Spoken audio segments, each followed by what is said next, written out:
Good Tuesday, July 29th, 2026 morning. How you doing? Thanks for tuning in. Thanks for telling a friend. This here's the Hat and Beard Show. Got to get our zins in ready to rock and roll. Today, our headline story across the NFL. Gunman in New York City.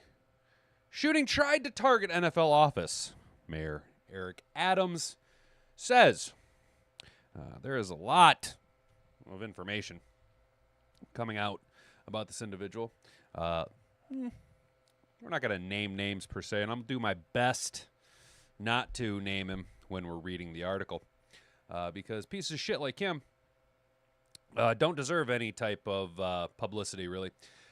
Because what I'm seeing in the media is a lot of fluff and a lot of filters being put over it to try and mitigate the reality of the situation. And the reality is this guy was a sick psychopath, and the media is trying to find any possible explanation as to why this could happen, short of this was a sick individual who should have been removed from society and placed in a institution a long time ago.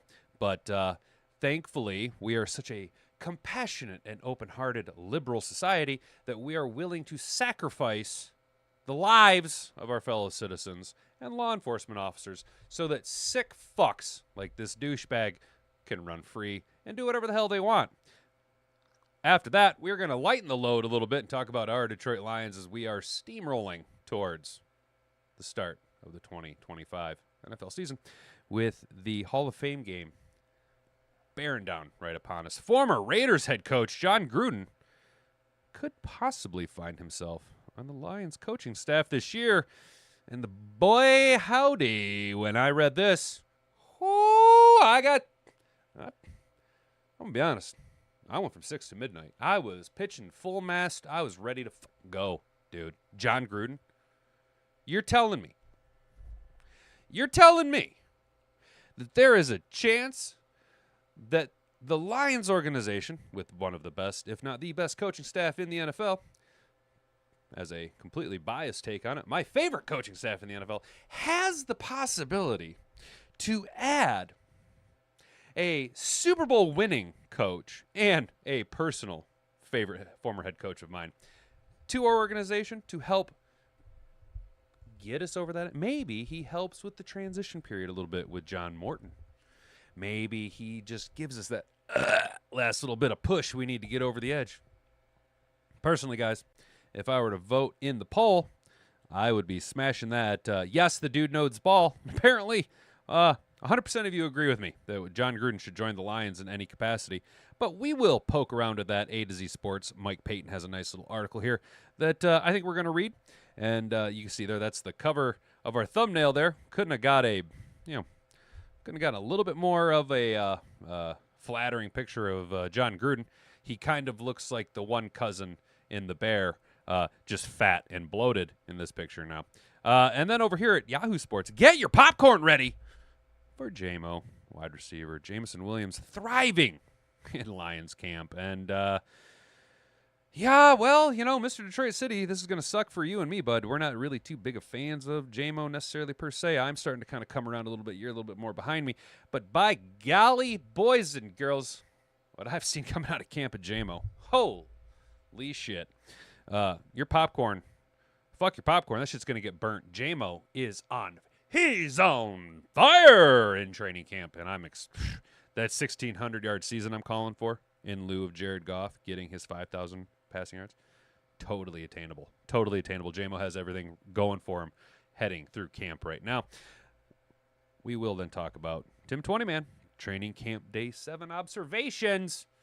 Oh, Tim 20 twin man, coming in hot and heavy with us yesterday afternoon after, practice kind of wrapped up there a little bit, giving us some good observations. We'll poke around at that so that you, me, and Bud Dupree know exactly what's going on with the Lions training camp, so we can kind of keep our finger on the pulse there. And we will head over to Pride of Detroit. Should Tyleek the Freak Williams and Tater the Michigan Mullet Man Ratledge play in the preseason? Should all of the Detroit Lions play in the preseason this year? Or is it too dangerous for top draft picks? Obviously, should everyone play Should all of the Detroit Lions play, you're not going to see your Goffs, your St. Browns, your Jamos, you're not to be, building a hierarchy of players here, but let's be honest, some of the guys know the reality of the situation. Penei Sewell has nothing to prove, right? However, guys like Tater Ratledge, he kind of does have something to prove. So we'll talk about that. And the reason I bring that up about Tater Ratledge in particular is Dan Campbell strongly hints the Detroit Lions starting center competition is over. And we know that Tate Ratledge was one of the two guys vying for that spot, or at least slotted in that spot. So that's why we want to talk about Tate Ratledge and what we can see from him out of the preseason. If we start kind of, connecting dots here, maybe we can make a story out of nothing. But, boys and girls, before we get into it, good morning, everybody. How y'all doing? Brent, Sam, Chase, Jeanette Hall, Mr. Detroit City, AOC's Tatas, my guy, Sam Armstrong. His Raiders team was awesome. They should have won the Super Bowl. Woodson stripped the ball. I completely agree with you, dude. And that's the other thing that I wanted to point out about Jon Gruden. Not only did he win a Super Bowl in his first year with Tampa, but he did it against his previous team. So 1 year removed from him leaving the organization, they made it back, or made it they were just as good of a team under Jon Gruden, right? And they were able to get to the Super Bowl, and he was able to beat them. So, I mean, if you look at it, he basically built 2 Super Bowl winning teams for more or less, you know what I'm saying? And okay, let's just put this out here real quick, okay? Jon Gruden won a Super Bowl with the Tampa Bay Buccaneers because of that insane defense, okay? When Simeon Rice, Warren Sapp, Derek Brooks, Rondé Barber, I believe John Lynch was there. We're all having these monster, just in their prime years. You know what I'm saying? The offense was kind of lacking, let's be honest. Who was the quarterback of the Tampa Bay Buccaneers Super Bowl win under Jon Gruden? Brad Johnson. That's right. It was Brad Johnson was slinging the rock. A much lesser quarterback than even our boy JG16, who I think is one of the top 5 quarterbacks in the NFL. But we do have a poll up here, and that is, should Jon Gruden join the Lions in any capacity? 6 votes so far. 100% of you are, I'm in agreements with you, in agreement. And that is, yes, the dude knows ball. Your other option is no, you don't like winning.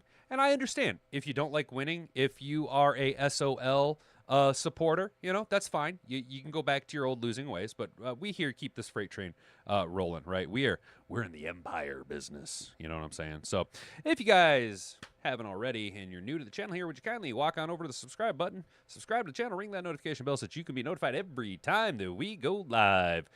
Monday through Friday, 10 a.m. here at youtube.com/Hat and Beard Show. I am the largest, fastest growing Detroit Lions and NFL content creation station, exclusively streaming in the 10 a.m. block, broadcasting directly from Grandma's Studio One. That's right. We are in my grandma's old sewing room, Grandma's Studio One. Let's go. While you're rooting around in the bathtub underneath the video, if you wouldn't mind just doing a barrel roll on over, hitting that like button, hit it, the old 2-piece and a biscuit while you salt your way down to the most important thing you can do for me. Here you go, guys. Now, some of you guys are out here, powerlifting, doing work out here for me, and I genuinely appreciate it. You guys know who you are. You guys out here sharing this video around. That's the number one thing you can do. Share this video around. Share this content around. We'll even take it a step farther. You don't have to let your Nana know that you're a friend or a fan of the Hat and Beard Show. That's fine. I totally understand. Speaking of fans of the Hat and Beard Show, Paul, if you're out there, dude, it was good to see you the other day, man. I bumped into a longtime follower of the fan yesterday when I was at work. Bumped into Paul, and it was good to see him, dude. So that was what's up. All the things. Share this around. And what you can do to hack the system, just copy the link. Just copy it down on your clipboard. Most of you watch this on mobile already. Just go ahead. Click, copy link to clipboard. You don't have to share it with anybody. You can do that like 3 or 4 times, and every time you do it counts as a share, dude. So that's a way to kind of just hack the system. Drive a few more viewers here. Wow, there are 14 of you hanging out. Holy cow, that is pretty impressive. I really appreciate all you guys tuning in, telling a friend. So let's get into the show, boys. If you can say the word good, guess what? It means you're still alive. It means you're still breathing. And if you're still breathing, well, now you still got some fight left in you. So get up, dust off, reload, recalibrate, re-engage, and go out on the attack.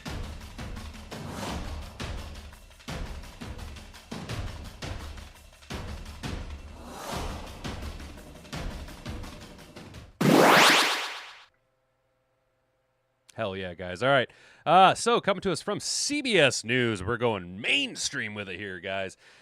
Gunman in NYC shooting tried to target NFL offices. Mayor Eric Adams, well, current Mayor Eric Adams says, hopefully, not to be that guy, hopefully he can win against Mamdani there. And the gunman behind a deadly shooting rampage inside an office building in Midtown Manhattan. Damn, in Midtown Manhattan, too. Like, this isn't happening in the hood, dude. This is happening in broad damn daylight right out in front of God and everybody. You know what I'm saying? Monday evening was apparently targeting NFL offices there. New York City Mayor Adams said on Tuesday morning. Adams said investigators recovered a note in which the shooter talked about CTE. He also said Trauma was a high school... Oh, shit. Trying to not say his name. He also said he was a high school football player, but never played in college or the NFL. Quote, he did have a note on him.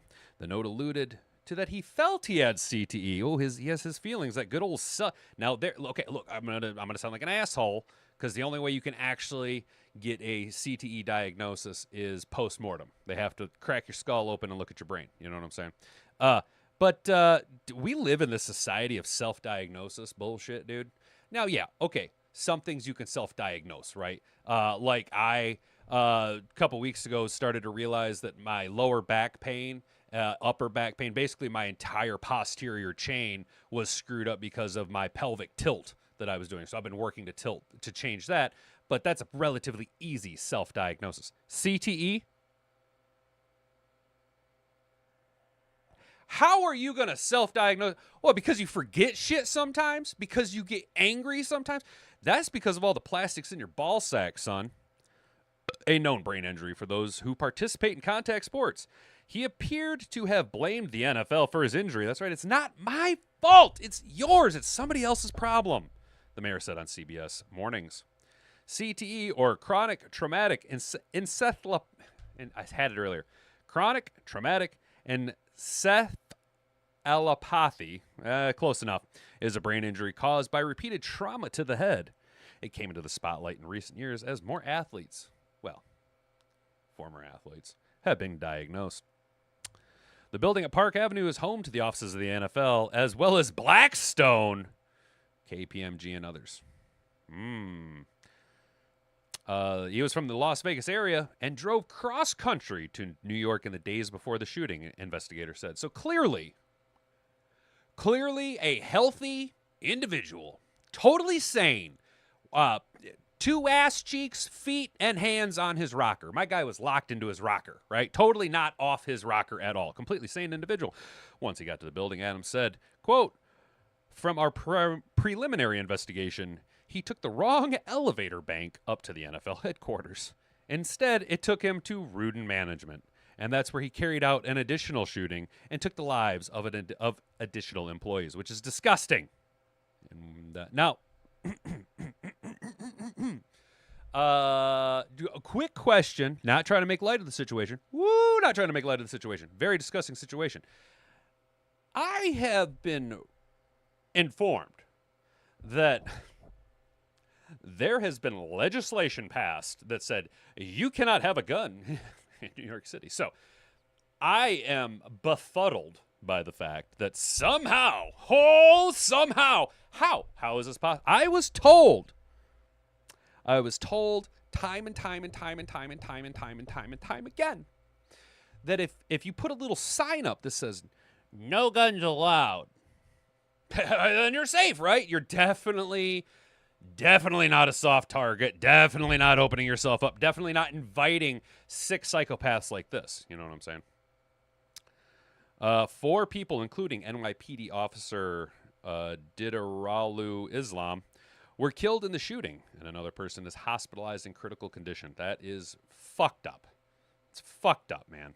Blackstone also confirmed one of its employees was killed in the shooting. That's fucked up. The employee, she was brilliant, passionate, warm, generous, and deeply respected within our firm and beyond. She embodied the best of Blackstone. Our prayers are with her husband, children, and family. We are also saddened by the loss of other innocent victims as well, including brave security personnel and NYPD, the company said at the statement. Damn, so a security officer got killed too. An NFL employee was seriously wounded in the shooting Monday and has been hospitalized in stable condition, according to a message NFL Commissioner Roger Goodell sent to all employees. Goodell told New York employees to work from home on Tuesday while the building remains a crime scene. He also said it will be increased security along with grief counselors. Yes, increased security. Again, not trying to be an asshole, but I'm going to be an asshole. So by security, are you saying that the way to stop some sick psychopath with a gun is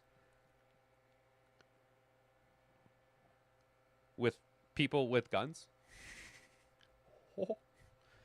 Huh. Fuck, man. The investigator said the 27-year-old drove from Vegas to New York, where he double parked his black BMW outside the 44-story building on Park Avenue. Oh, well, you better give him a fucking ticket. NYPD Commissioner Jessica Tisch said he exited the vehicle carrying an... this is where I got pissed off. Okay.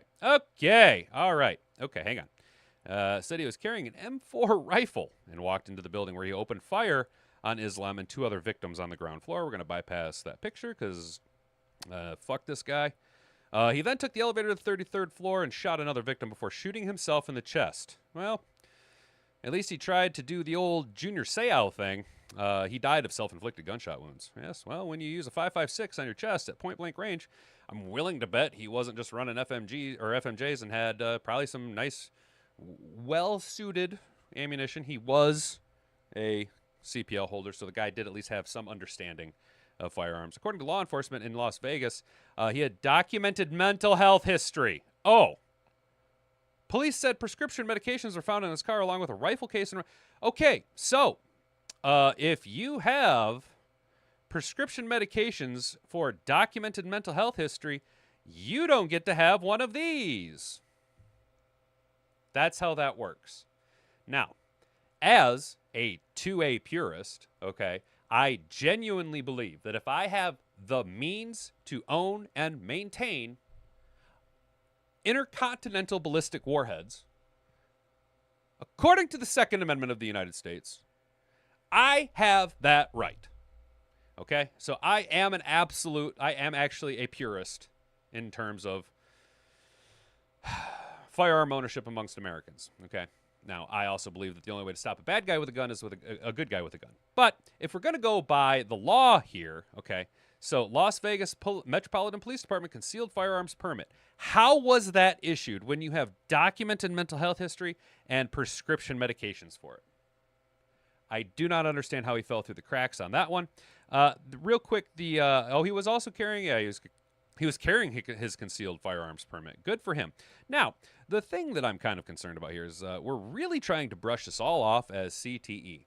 I'm not exactly sure because I'm not a doctor, right? I'm not a doctor.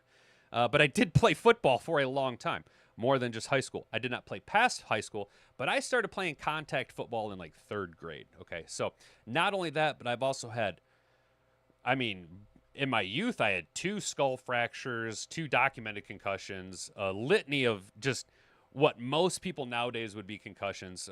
Back in the day, we called it getting your bell rung. You know what I'm saying? I have a really hard head, okay? I hit my head to this day on everything, right? So what I'm trying to figure out is how this guy who's 10 years younger than me was able to do so much damage to his brain that he had CTE. What I think you're seeing here is a disgusting self-diagnosis by a sick individual. I mean, clearly a documented sick individual, right? Documented mental health history. He was a documented sick individual, right? And then what we're trying to do here is trying to make it even scarier, right? Look at this. Now, this is something that I think we're going to see a lot more of as time progresses. As the common vernacular is starting to realize that the terminology assault rifle is fucking stupid, okay? And we all know, all right, we are all in agreement. AR stands for, say it with me now, class, Armor Light Rifle. There you go. It is a design of a operating system, okay? So what you're probably going to see is, to make it sound even scarier now, that most people are starting, and we see more and more people picking up arms, endorsing the Second Amendment. Gun sales have been through the roof since COVID. You're going to see now people, they're going to drop assault rifle because people are going to argue that. Instead, they're just going to say M4. Did he? He had an M4? He had an M4? Really? An M4? Explain to me, dear viewer, what is an M4? Well, an M4 carbine. The M4 carbine, officially carbine caliber 5.56 M4, is a 5.56 by 45 millimeter NATO assault rifle developed in the United States during the 1980s. It is a shortened version of the M16A2 assault rifle. The M4 is exclusively used by the U.S. military, with decisions to largely replace the M16 rifle in the U.S. Army starting in 2010 and the Marine Corps starting in 2016.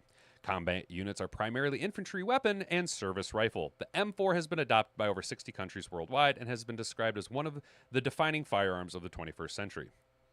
So the thing that I have about the M4, really, he had an M4. Now, the thing with the M4, when you put the M there, M4, M16, that is a military assignment for inventory, right? That is a title that the military prescribes to it because it is a different weapon than what the civilians are issued, right? Or are able to get their dirty little dick beaters on, barring certain licensing, right?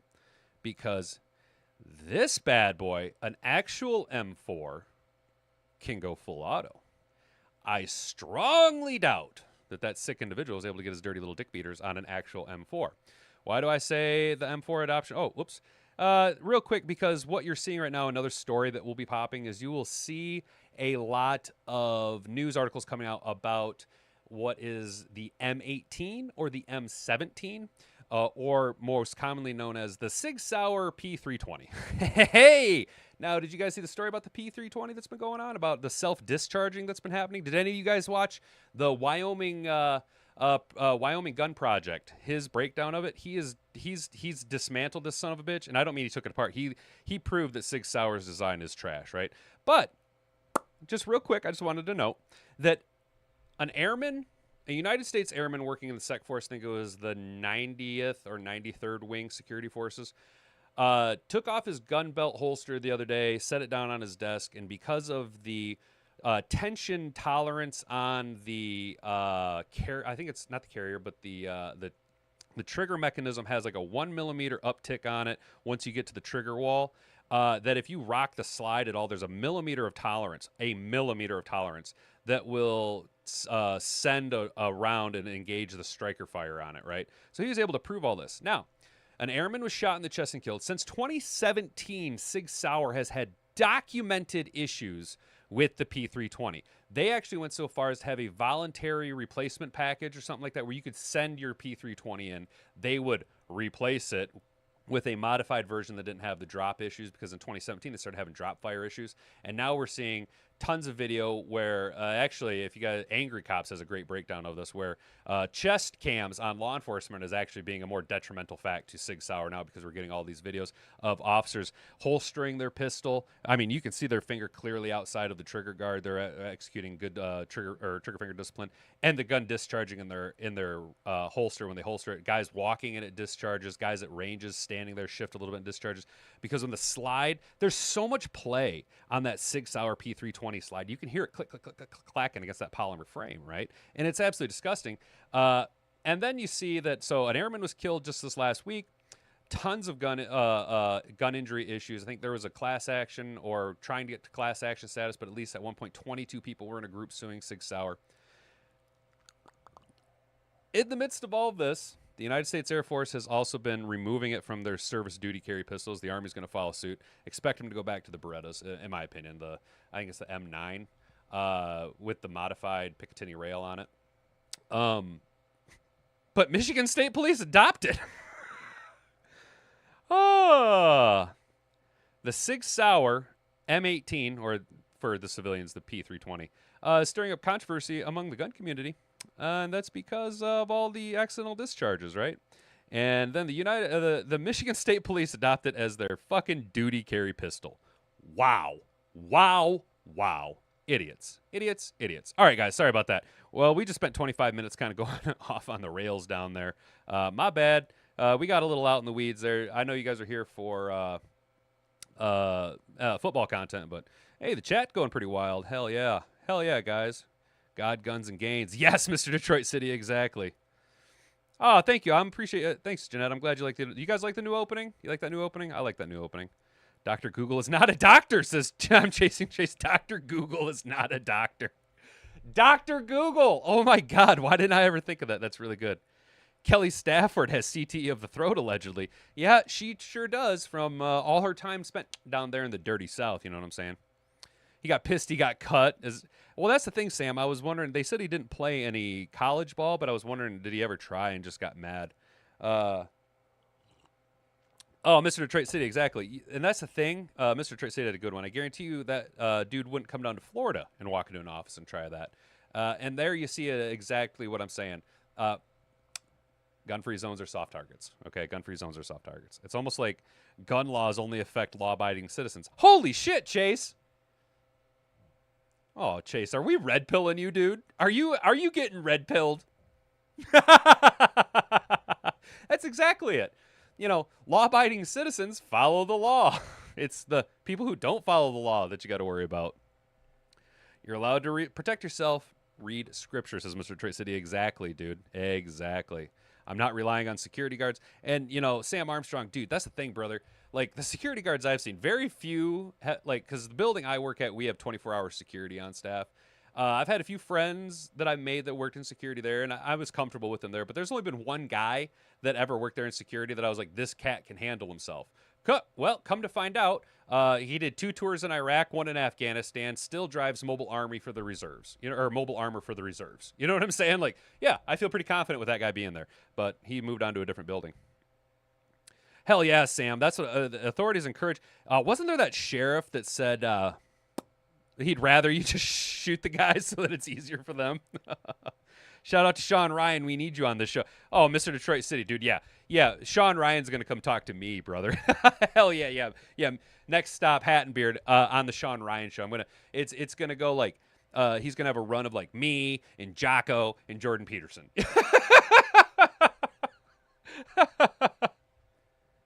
Sam, and that's the thing, dude. I feel like this argument is really just pushing Glock back to the forefront. Like, there's a reason why everybody came out with the Glock clone. There's a reason why once Glock hit the market, everybody started cloning it. You know what I'm saying? The M&Ps, the Sig Sauers, even nowadays, CZs, FNNs, Springfield. Everybody has a Glock clone now, and there's a reason. That's because Glock is, and I'm not a Glock guy. I'm not like a Glock dude. I will eventually have a nice collection of various Glocks, but I'm not like a Glock purist. You know, if anything, I'm actually a Smith & Wesson guy. The majority of my EDCs are Smith & Wesson, to be honest with you. 4 types of flashlights.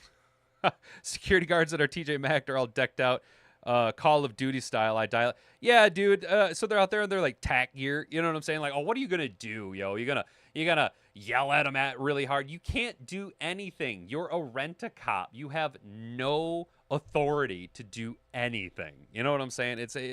Rent-a-cops are ridiculous, guys. So if you haven't already, subscribe to the channel, ring that notification bell, hit the like button, share this around with all your friends. Now we're gonna get to what you guys are actually here for, and that is Detroit Lions content. I love this. I'm really starting to become a fan of A to Z Sports. These guys at A to Z Sports, sometimes I think they watch my channel because I'll talk about something and then tomorrow, the next day after I talk about it, they're writing an article about it. And I'm talking like 6 hours after I get done talking about it. So I'm starting to think, hey, I ain't no problem, A to Z. If you want to come and hang out and you want to offer me a little consultant, a little part-time work action, a little bit there, hit me up.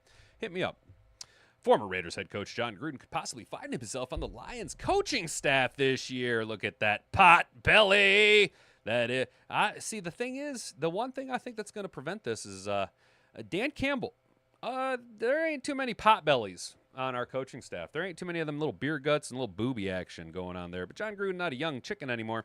It was not long ago when you'd see a lot of Detroit Lions fans get on social media and talk about how they wanted the Detroit Lions to hire Joe Gruden as their new head coach. That move never happened and probably never will. But that does not mean that there's no way Gruden won't join the Lions staff. It could happen, and it could happen as soon as this year. If that were to happen, here's how. I got to hit this oil can real quick. Oh, man. There we go. New Lions offensive coordinator John Morton gives a lot of credit for his success to Gruden. He's part of the Gruden coaching tree, and Gruden is his mentor. That goes all the way back to when Morton was a receiver in the NFL. He was brought in by the Raiders and then cut and signed by the Packers, where he met Gruden. Years later, Gruden would hire Morton to be an offensive assistant on his staff with the Raiders. He then joined Gruden again in 2019 when Gruden went back to the Raiders. There's a 20-plus year history between the two guys. Gruden is currently in Detroit with the Lions this week as a guest of the team and showed up decked out in Lions gear. And boy, does the Honolulu blue and silver look good on him. He already looks like someone who is on the coaching staff. When he talked to the media on Monday, Gruden said he still has the itch to get out there and coach, and he misses doing it. He's not going to be up for any head coaching roles soon, but what the Lions could do with him is something they've already done with coaches before. He can be brought as a senior offensive assistant. We'll watch this video in a second. We've done that before with the former with John Fox. He was a defensive assistant, a senior defensive assistant for the team, and former Texans head coach Dom Capers, and he held the same role. In addition to that, last year we saw the Green Bay Packers, and that's what I immediately thought was the Green Bay Packers head coach Robert Saleh. The Green Bay Packers hire former Jets head coach Robert Saleh to be an offensive consultant after he was let go by the Jets midseason. And that's kind of what I was thinking, is that we're going to do a Robert Saleh move here with Jon Gruden. I'm not saying he's going to end up getting another job elsewhere, but I think this is a good year to bring in a senior offensive consultant with the pedigree of a Jon Gruden. Saleh used the opportunity to get back to the 49ers staff as their defensive coordinator. It's a bit outside of the box, but it works. This wouldn't necessarily mean Gruden is going to be out there calling plays or have big input on what goes on into the offense, but it would make him another mind that can be picked. It would also get him back on the coaching staff again. The thing he wants to do, we'll see what happens. I wouldn't rule it out. And if you guys have been paying attention to Jon Gruden over the past couple years, he actually has a YouTube channel where he breaks down teams in a very entertaining and very in-depth way. Let's go ahead and watch this quick little 30-second video from Jon Gruden at Lions camp here. Well, I just like to see how they operate, honestly. I watch how they practice. I can learn different drills. I see things that they're doing, and it just gets me going. I mean, I wake up in July and August, and I get the shakes. You know what I mean? It's just awesome to hear the pods popping, and the snap count, and see the guys struggling physically, fighting through stuff. It's just really, really a great time in my life. I spent most of my life doing this, and it's just really honorable. Doesn't he look good in the hat? Doesn't he just look like he belongs there? Sam Armstrong said he was doing delivery at a golf club and saw Gruden golfing drunk as shit. That doesn't surprise me. That is, look at that. That right there. That right there is subcutaneous fat packed in around his organs right there. There's a little bit of, most people are saying it's a cortisol belly right now. I think that's just a trigger word recently. But right there, if you see the separation between his distended abdomen right here, where you're getting the subcutaneous fat packed in around the organs from lack of activity and a high-calorie, high-sugar diet. And then on top of it right here, you see the loose, I bet you that's pretty loose, jiggly fat with a nice little Dunlap that hangs over his belt right there. Appendix carry would be very difficult for Jon Gruden at this point, as well as the development of breasts right here. Jon Gruden's got some booby action going on. Not so much pectoral definition. This would be up a little bit higher if he was built more like a Dan Campbell. Dan Campbell also has large pectorals, so it does look like from side views that he does sometimes have tits, but they are up a little bit higher right here. Jon Gruden got that booby action going on right there. That is a general side effect of heavy alcohol consumption, as it does reduce your ability to synthesize protein. It kind of allows estrogen to flow a little bit more freely. Also, Jon Gruden's getting older. Maybe his T levels are dropping a little bit, thus reducing his ability to burn fat, build muscle. Maybe get on that Dan Campbell workout regimen. Maybe get a little bit of diet action. Maybe Jon Gruden needs to become a new spokesman for like a T injection or something like that. Wouldn't that be something? But I just like the idea of Jon Gruden being brought in as a senior offensive assistant. In the poll, we got 13 votes already. Wow, look at you guys go. Should Jon Gruden join the Lions in any capacity? 92% say yes, the dude knows ball. 8% of you say no. I don't like winning. That's totally fair. Yes, Sam, that's the other thing I wanted to bring up is that I did see a blurb Sam Armstrong brought up the fact that Jon Gruden compared our boy JG16 to, oh God, one of the best quarterbacks to ever play the game, probably the best quarterback of his era, and that is Joe Montana. Oh, Joe Montana. Gruden comparing Goff to Montana. That is...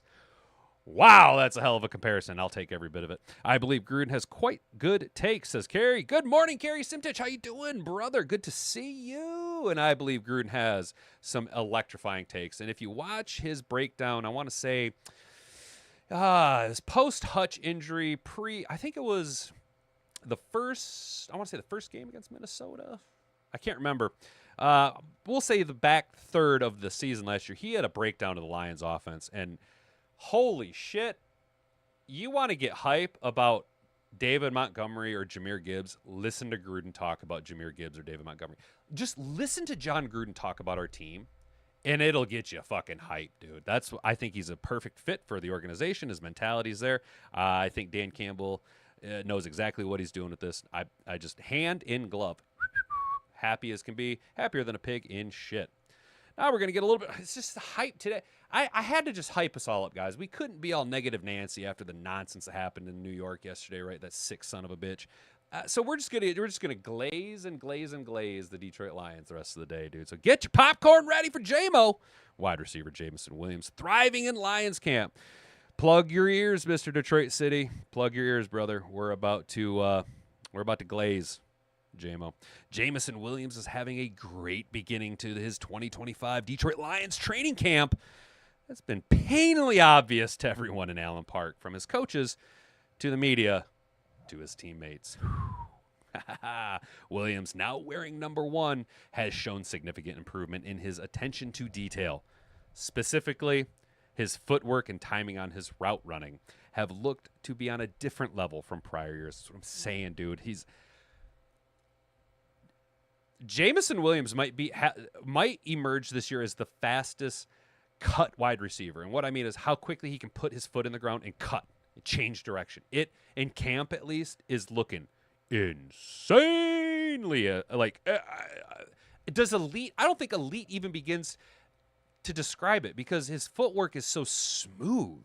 There's no jump shift. There's no, everything is so fluid. I'm about to start calling Jamo Bruce Lee, because he's like a water. You know what I'm saying? Both Lions who formerly met with the media after Monday's muggy practice gave Jamo rave reviews. Fellow wideout fireball Tim Patrick brought up Williams unprompted as a player who is really standing out in camp.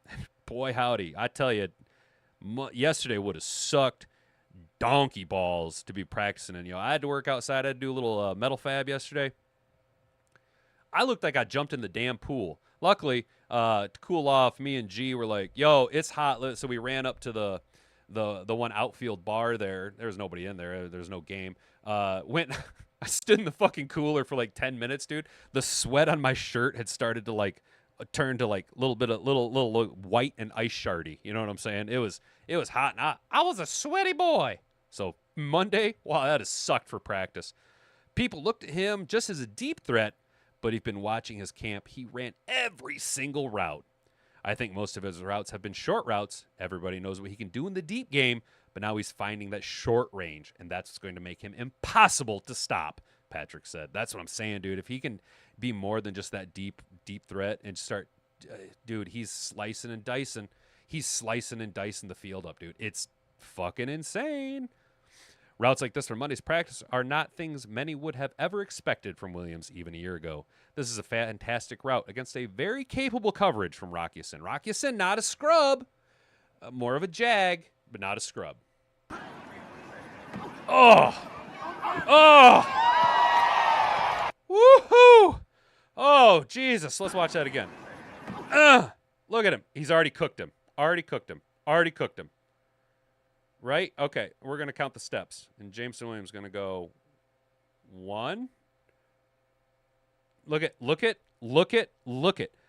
his body positioning, and he's looking to go inside. You guys can't see it. I'm pointing at the screen. All right, so he's looking inside. He's baiting Rock Ya-Sin, who's a veteran, not a scrub. He might be a jag, but he's not a scrub, right? He's baiting him, So that's the second step to the outside. And then I wish I could get a side view, a profile shot of this. Look at him taking some mini steps. Still has his head turned inward.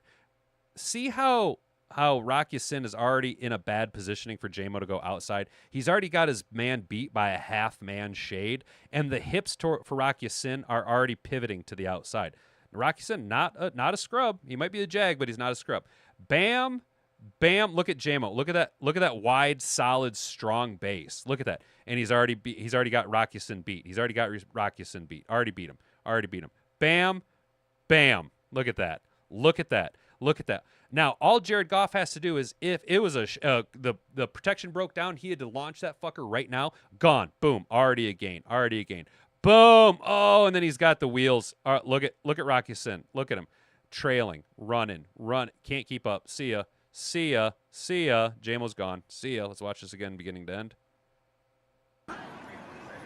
Oh, double move. Oh, now the beautiful thing about that is Jamo took it to the corner of the pylon right there. He gave Jared Goff a small window that he knows Jared Goff can hit in, but Jared Goff there's only one guy who can make a play on that ball. There's only one guy. That is a win. You either win or you lose. You don't turn the ball over. That is poetry in motion. Holy shit, Jamo. Brian Branch summed it up. Get your popcorn ready for Jamo. Hell yes, brother. Hell yes. All right, Mr. Detroit City, you can unplug your ears now, dude. We're done talking about Jamo. You can unplug your ears. You can see Jamo having a hell of a lot more confidence in this interview. That's the thing, dude. Jamo sounds like a grown man now. He doesn't sound like a little boy out there just, having fun, just out there being rich, getting all his money. No, he sounds like a grown man, dude. It feels like the Lions mentality has worked itself into him, and he understands what's going on. The Lion King, what have I missed? Oh, what's up, Lion King? You just missed me just going off about what happened in New York yesterday, and then we just now started talking about the Lions, dude. We got done glazing Jamo. We talked about the poll question, should Jon Gruden join the Lions staff, because there's a little bit of speculation that he might be bringing on. Jamo's a great talent. Must have a great mentor that helped him mature. Now, yeah, Jeanette, you're not wrong. Now, the question could be, was Antoine Randall the one who was enabling this behavior? Because he's no longer the wide receivers coach. Scotty Montgomery, our former running backs coach, is now the wide receivers coach. Different mentality, different approach to the game, different tolerance for what he's going to let players get away with. Maybe this is a Scotty Montgomery thing. You know what I'm saying? Carrie, you're with Brent. I like Gruden and Goff, but Montana comparison is a little over the top. I know, Brent. I agree with you, Brent. It is a little over the top. It just, yeah, what can I say? I got hype, dude. I got a little hype over it. And I'm sorry you guys can't quite see this all the way on the screen. I'm not sure how to make everything fit because different websites have different layouts. But if you guys haven't already, subscribe to the channel, ring that notification bell, smash the like button, and share this around. It's the #1 way to get us out here. Damn, 25 of you guys in the chat right now. What is going on today? Holy hell, I appreciate it. Thanks, guys. Thank you. Thanks, all of you, for tuning in, hanging out, telling a friend, dude. That's what's up. Every single one of you, fucking gangsta. I appreciate it. All right, so from Detroit Lions. Damn, we got to ramp it up. I'm running a little bit behind. Tim 20-man, training camp day 7. So this is yesterday's observations from Tim 20-man. One-on-one tackling. The live tackling drill early in practice gets the players hitting mode and usually sets the tone for the day. It doesn't hurt when most of the team is lined up to watch, too.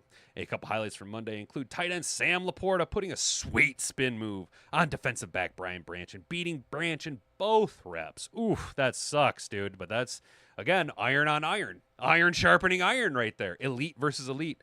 Safety Lawrence Strickland had the best rep for the defense by punching the ball loose from wide receiver Jackson Meeks and recovering it. Strickland is trying to win the number 4 safety job. Bigger, faster, stronger. Bigger, faster, stronger. There's a bit of a welcome to the NFL moment for rookie wide receiver Dominic Lovett in one-on-one drills with the defensive backs. Lovett was jammed by veteran cornerback Rock Ya-Sin at the line of scrimmage, and Ya-Sin stood him up and never allowed him to get 5 yards down the field, where he'd have to break contact with Lovett. Defenders are a little faster, a little bigger, and a little stronger at the NFL level. It's a rep the rookie can learn from. Exactly. And that's something that will come And thankfully, we're not in a position where we have to rely on a 6th-round rookie wide receiver to come in and be him. He is luxury. He is a developmental piece. It is. He has had good camp so far, but, obviously, that's what I was saying about Rocky Sin. He might be a Jag, but he's not a scrub. You know what I'm saying? In case you guys are wondering, Jag means just another guy, okay? Second-year jump, cornerback Terrion Arnold has looked good to start camp, but I thought Monday was one of his best days yet. He was dominant in one-on-ones against the receivers and made a number of big plays in team periods as well. He seems poised to take a big leap in his second year. He did draw the ire of defensive coordinator Kelvin Shepard in one team red zone rep. However, his wide receiver Tim Patrick found himself wide open on Arnold's side of the field after getting lost on the defender on a crosser. And you can't, dude. Now, it's a crosser, so the offense is scheming up ways to get their guys free. Look, I like Fireball Tim Patrick, but Terrion Arnold, you cannot be getting cooked by Fireball Tim Patrick. That just cannot happen. That just cannot happen. Missed opportunities. I got to hit this oil can real quick, boys. Hey, good morning, Art. Was Kirby back at practice? I see he missed 2 days. Art Vanderlei, sorry guys, came into the chat. Art Vanderlei saying good news on Kirby Joseph. I'm guessing he's back at practice because he was out for a couple of days. I'm hoping he's back at practice. Missed opportunities. Kirby Joseph missed opportunities by missing practice. The team went through some situational work Monday, and quarterback JG16 had a couple throws he probably wants back. The offense was given the ball at their own 30-yard line with 1 minute, 12 seconds on the clock in the second quarter. The very first play could have been a touchdown to running back Jahmyr Gibbs, who had beaten linebacker Alex Anal, but Goff just overthrew him. Happens. Later on, Goff overthrew wide receiver Jamo down the left sideline, and what could have been another score. The first-team defense ended up getting off the field and winning the period, which iron on iron, iron sharpens iron. Long drive. Kyle Allen was the second-team quarterback Monday after, he had a pretty good end of week one. He did really well in red zone opportunities on Saturday. Hendon Hooker. I think Hendon Hooker is what he is at this point. So I'm starting to feel that Kyle Allen has a little bit more NFL pedigree, has a little bit more decision-making abilities than Hendon Hooker. Not the athlete that Hendon Hooker is, and maybe that's what's hindering Hendon Hooker is he still wants to rely on his athleticism, not willing to develop cerebrally. I don't know, man. I don't know. I'm starting to get the feeling that Kyle Allen's going to be our backup quarterback. The offense had the ball in their own 30, down by 4 points with 1 minute, 28 seconds left in the fourth quarter. Allen navigated 11-play drive connecting on passes to tight ends Shane Zylstra, good to have you back. Wide receiver Isaac Tesla, running back David Montgomery, and wide receiver TK85 Tom Kennedy. It was a toe-tap 9-yard touchdown from Allen to Kennedy right as time expired to win it for the offense. Tom Kennedy having himself a monster camp so far. Just year in and year out. If he could just figure out a way to crack in, man. I like Tom Kennedy, man. Backup roles. The Lions were without safety Kirby Joseph and nickel cornerback Amik Robertson on Monday. It's always interesting to see who fills in with the first team, and those are players coaches are counting on early to be an important depth of this football team. Avante Maddox, no surprise there, was filling in for Joseph at safety, and Eric Hallett II at nickel. Interesting. Both players have had a nice start to camp. That's interesting that Eric Hallett got the nod over, say, because Enos Rakestraw was poised to kind of be the nickel guy last year until he got hurt, and then Amik Robertson went bananas with it. You know what I'm saying? Big leg. The team worked on putting some punting in today, and even though I've seen Jack Fox punt probably 1,000 times in practice over the years, I still find myself walking away from those periods shaking my head. He was kicking around the 5-yard line toward midfield and really got into it. Got into one that sailed over the returner's head and ended up at the opposite goal line. Jesus Christ. Fox became the first punter in NFL history to average at least 51 gross yards and 46 net yards per punt last season. That is an amazing leg and an even better special teams coaching. Even better just coaching, knowing how to put your players, knowing what players. That's awesome. Yeah, but Jack Fox is the best punter in football. Red zone 7-on-7s. We sometimes get focused on all the skill weapons the Lions have, especially the young players like Gibbs and Williams. We forget about Mr. Steady, Amon-Ra St. Brown. Goff threw 2 of his 4 touchdown passes in the red zone 7-on-7 drills to St. Brown, who did a masterful job of creating space for himself in tight quarters. Quote of the day, Tim Patrick on Williams' potential and John Morton's offense. Everyone knows what he can do in the deep game. We've already read that. So just some things to kind of go over. Sounds like a really good productive practice for both sides of the ball. And again, the offense had a missed opportunity. Did the offense have a missed opportunity, or did the defense get better? You know what I'm saying? Lion King, which QB starts tomorrow? They play on Thursday. I'm going to say Kyle Allen gets the start. I think John Morton is going to be much more comfortable with Kyle Allen. And really, maybe it comes down to what does Mark Brunell say about it. But I would expect, at least right now, to see Kyle Allen probably get the majority of the first-team work and then a little bit of Hendon Hooker sprinkling in. I don't know if we have anybody down roster of them that could play some mop-up duty in the back end of the fourth quarter. Kerry Simpson, you don't think there's anyone who's going to keep up with Waymo? I agree with you, dude. No DB has the wheels to keep up with him. Brent DeWitt, is there any linebacker that Gibbs hasn't beaten? No. He beats every linebacker, dude. He beats every linebacker. No, he cooks Campbell, dude. Kerry, I think he cooks Campbell, but Campbell is becoming a monster at the Mike backer spot. We do need a serviceable backup, but Sam, I appreciate what you're saying. I'm not going to finish that sentence because I don't want to put bad juju out into the universe on our boy Jared Goff, who's going to throw for 5,000 yards and over 50 touchdowns in route to winning NFL MVP, because that's what I really think is going to happen. So we're going to keep it moving. We're probably going to run a little late today, guys. Should Tyreek Williams, Tate Ratledge play in the preseason? It's coming from prideofdetroit.com. If you haven't already, like, subscribe, share, press all my bells and buttons. We're just a couple days away from the Lions preseason opener in Canton, Ohio for the Hall of Fame game, and Coach Dan Campbell has an interesting decision on his hands. This is about the center.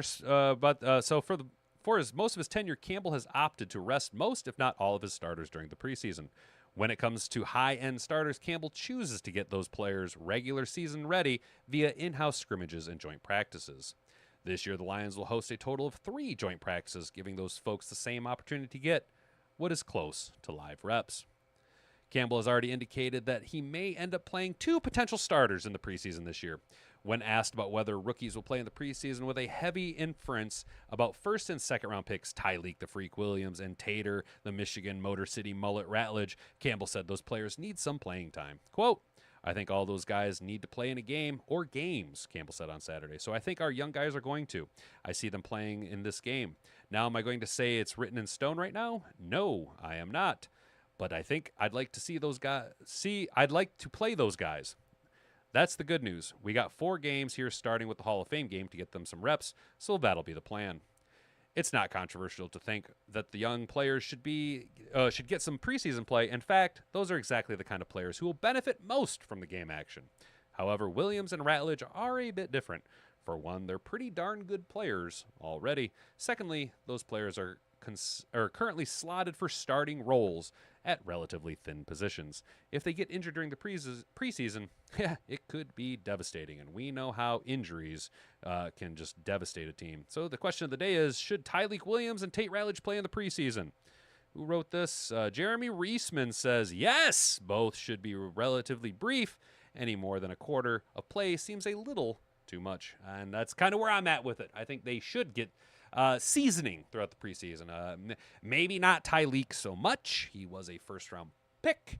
We do have a little bit more depth at the defensive tackle position, although not as much as you'd like to see.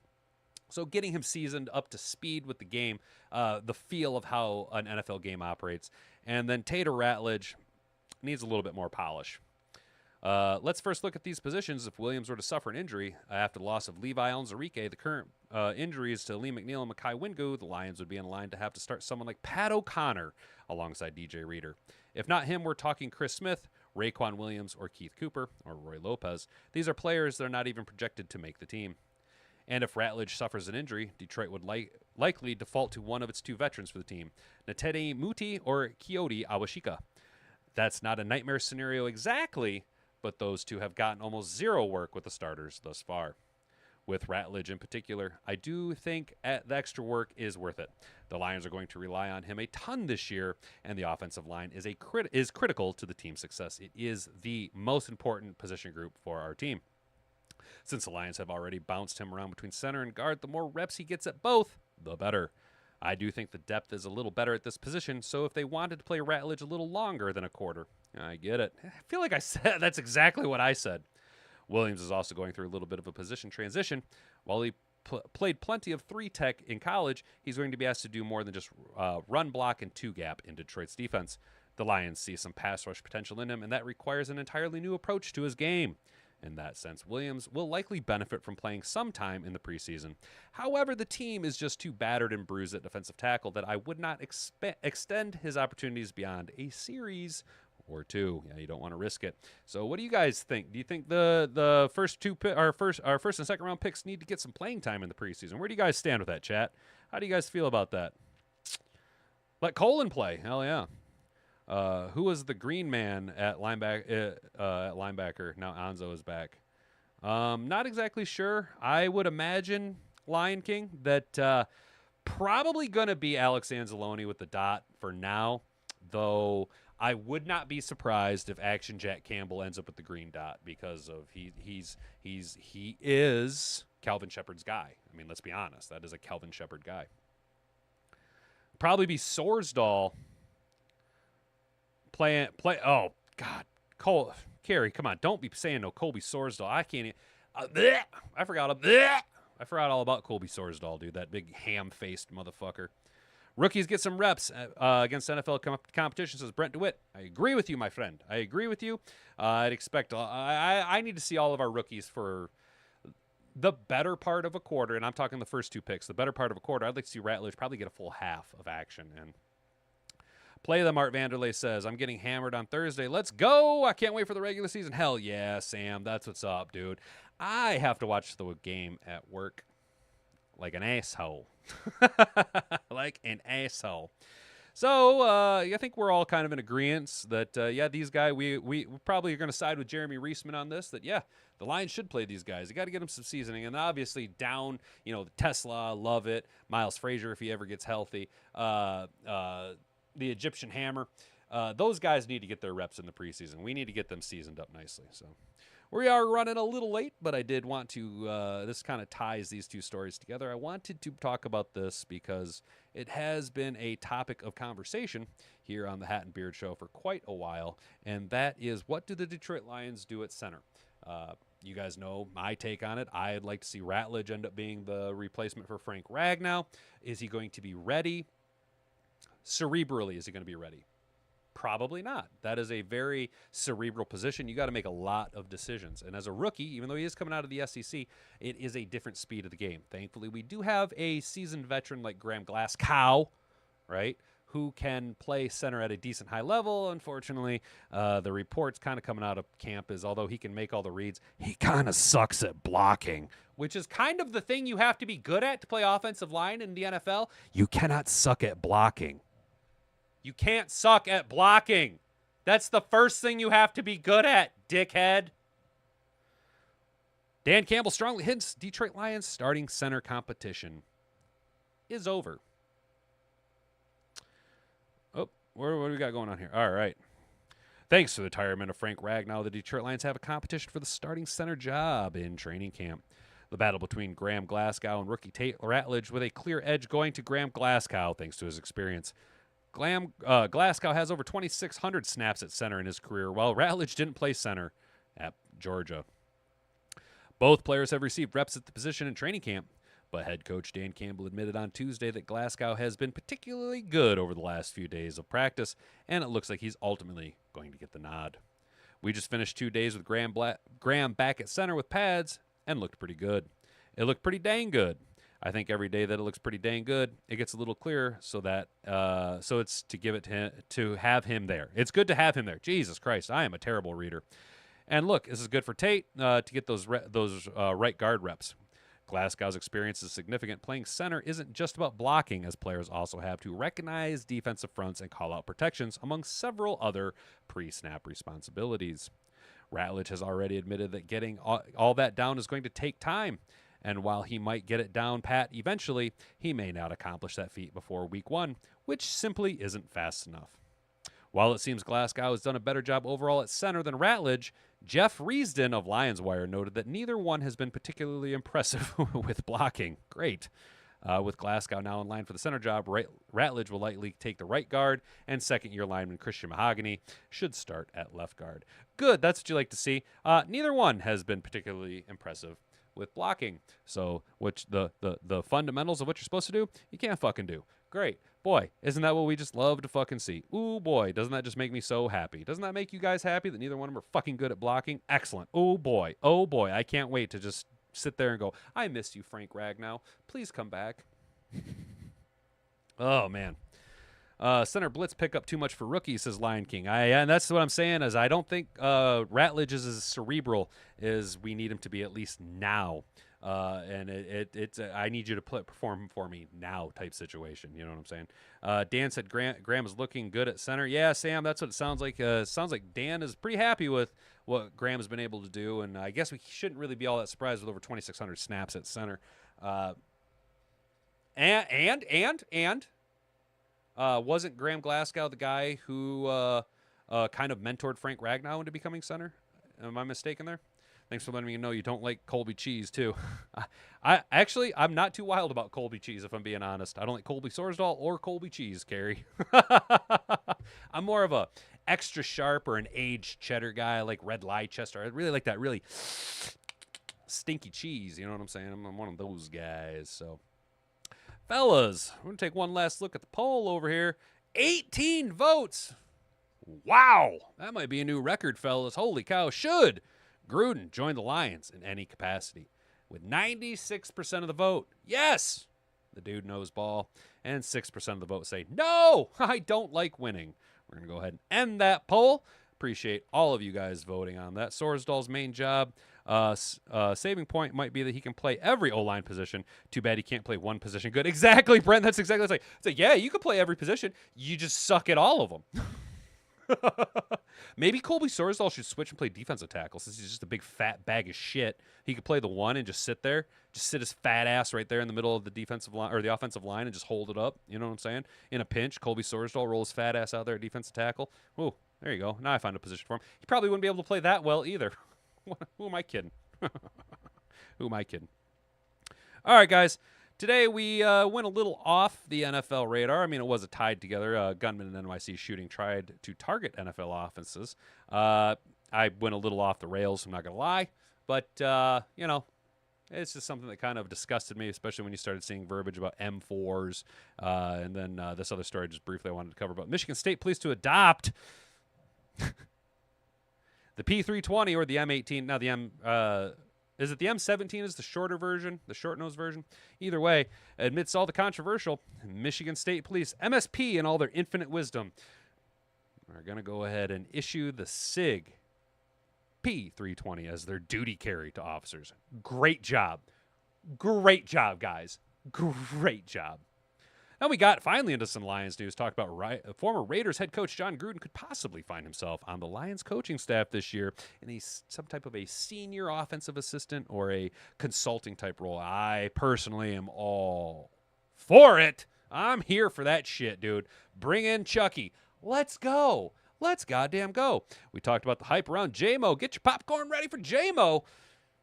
Man, the highlights coming out on Jamo at camp is looking absolutely electrifying. He's no longer going to just be a deep target. He's not going to be a down the field threat. He can make the cuts. He is evolving. They grow up so fast, don't they? Our little Jamo is growing up to be everything that he should have been. Hell yeah, let's go. Went over here and talked about training camp day 7 observations from yesterday by our guy Tim 2021 man. We talked about should the Lions play Tyleek the Freak and Tater Ratledge in the preseason. I think we're all in agreement. You got to season your rookies in the preseason, especially if Tate Ratledge kind of not really producing at as high of a level as we kind of want him to be producing. So he needs to step his game up. And then we kind of confirmed our speculations, and that is Dan Campbell strongly hints the Lions starting center competition is over. And it's looking like it's going to be Graham Glasgow, at least for now. And that kind of sucks. But, you know, it is what it is. And you got to make the best of the situation. Didn't get the guy you wanted? Good. You have the opportunity to get better. You know what I'm saying? Good. Little adversity. Good. Let's go. Maybe Dan Campbell should bring in Jocko for a motivational speech, dude. Wouldn't that be fucking awesome? All right, so what do we got over here? Final chats. Mantra Montratisa? Am I reading that right? Montratisa. Go Lions! They're not going to play. Dan just said that. Oh, gotcha. He just say they're not going to play. Right on. See, that makes sense. That's the problem. Montresita is they come out with a lot of the news right when I'm going live. You know what I mean? But this is the only time that works for me, man. I got my second shifter. You know, I got to go to work.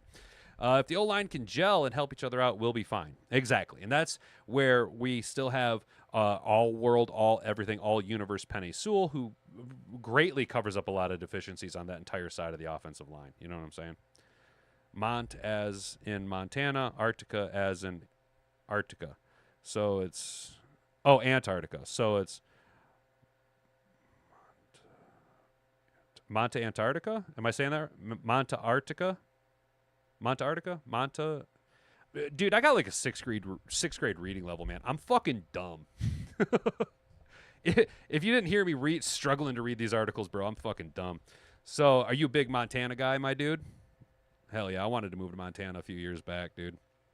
I actually interviewed for a job with Owl Dragon Forge, but that never really went anywhere. I was a little too cocky in my interview. Ha! Me? Me? No, I'm the humblest at being humble. I'm the most humble cat ever. So, well, guys, I appreciate Montarctica. I get it. Yeah, I'm in. Okay, Montarctica. Gotcha. Montarctica. Gotcha. Did I say it right? You should have heard me trying to say Carrie Simtech for the longest time, dude. And I don't even think I'm saying it right still, brother. I'm sorry, Carrie, dude. You know by now I'm fucking dumb, dude. I'm fucking dumb, so. Got it. Cool. Well, dude, I appreciate you tuning in, man, Montarctica. Hope you're here.